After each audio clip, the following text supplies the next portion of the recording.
I've been a friend of yours for as long as I can remember. And when I read this book, you're so humble. You never talk about all these things. I mean, half of the things I didn't even know ever happened to you. I mean, you have a big life, and you've had a big life. And this book is fascinating in that respect. You're very kind. You actually... The book. Well, after I left the film festival, I retired. Was I retired? I was retired from the film festival. When I left, I would meet people like you, and we'd sit and talk, and they said, "Oh, that's a funny story you just said about Angela Lansbury. That's really funny what you just said about Oliver Stone or something. You should put that in a book." And it was that simple. Wow. But who knew? But I was going to tell the truth about these people, right? I'm just wondering, what kind of response have you had from the people that you've written about in the book? Because not all of it is all, pixie dust and unicorns. Have you had any blowback from anybody? Of course. They hate me. Dude. I've been very blessed with all of my life, meeting people that trusted me and have helped me. One went to jail, but that's beside the point. He's out now. Nice guy. The only reason I started the festival was basically to show Chicago what they were missing. But I wanted to show and create and find new directors. Scorsese started here in '67. He still says, "I owe my career to the Chicago Film Festival." So Spielberg, I had to do a lot of, I did lie at this one. And I had Tom Cruise come out with the actual award. And Steven's just blown away. I tell you, the intrigues of life in this town.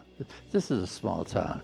You honored Liza, too, didn't you, one year? Liza, she was fun. God, you had all the big ones. That's an interesting family, because there's a family where the father has an Oscar, the mother has an Oscar, the daughter has an Oscar. All three have Oscars. That's awesome. You mentioned Paula Wagner, who I know you adore and love, the director, producer, and your book is dedicated to Paula and Victor Skrybnevsky. Right. Everybody knows Victor. Tell us a little bit about how instrumental he was in jump-starting the festival. Well, the early years, I had the films, I had no audiences, and it wasn't sexy. And I'd read about this fashion photographer. He made a little movie in Chicago, and I saw that over in the Tribune, little short film of all the glitz and glamour at Maxime's and stuff like that. And I said, wow. First I thought, I'd love to know that scene in life, this underground scene of discos and stuff, and pretty people. And I'd like to show the film in the festival. So how do I get to it? So I tried to learn how to get to this compound on LaSalle Street and get past his armed guards. I said, I'd like to meet Mr. Skrybnevsky. I couldn't get through.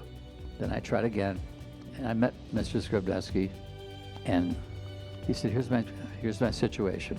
I've got the blah, blah, blah, blah, blah, blah, blah, blah, blah, I've got all the fancy people, but I have no sex appeal with this festival. He said, okay, give me a couple of weeks. And I went back, and he had created this naked woman holding on the award like, pretty sexy, yes. Some of you may know that Michael is a product of a whole family of doctors, physicians. His mother was a doctor, his father was a doctor. They all expected him to follow in their footsteps, and he lied and told them he would. But how did you get into the film industry with these people, with your parents trying to direct you in such a different direction? Mother, father, aunt, uncle, cousins, everybody's a doctor.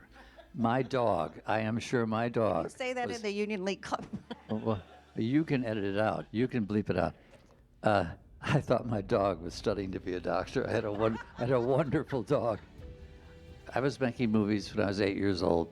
My mother carried a camera with her, and she'd throw the camera on the dining room table.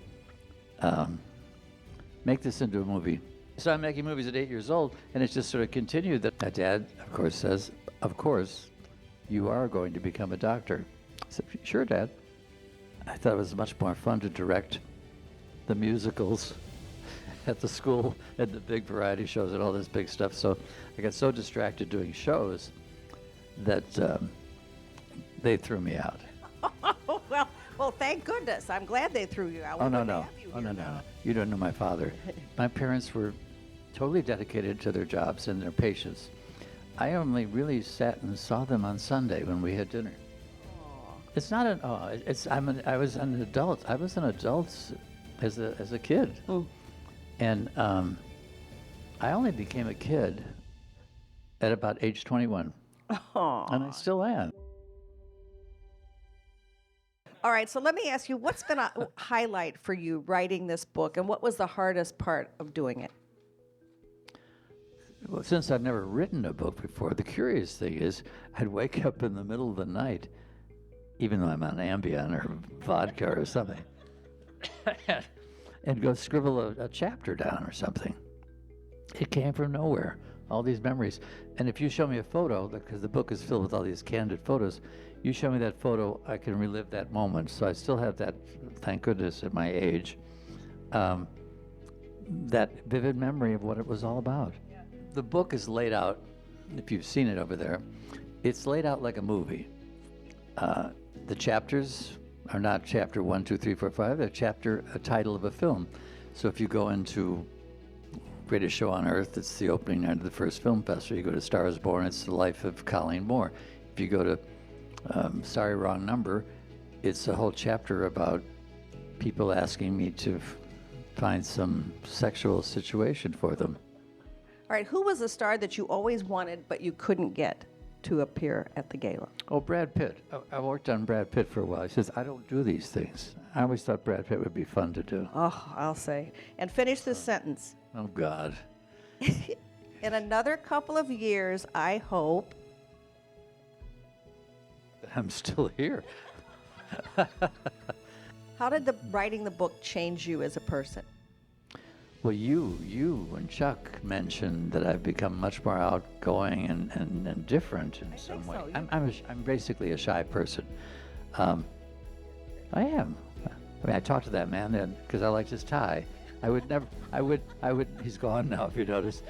I would never do that normally in the old days. You've become very gregarious and friendlier. I think this is almost kind of like a weight off your shoulders. It's probably something that you needed to do to, this is your legacy. And, it's terrific, I think, that you've written this book.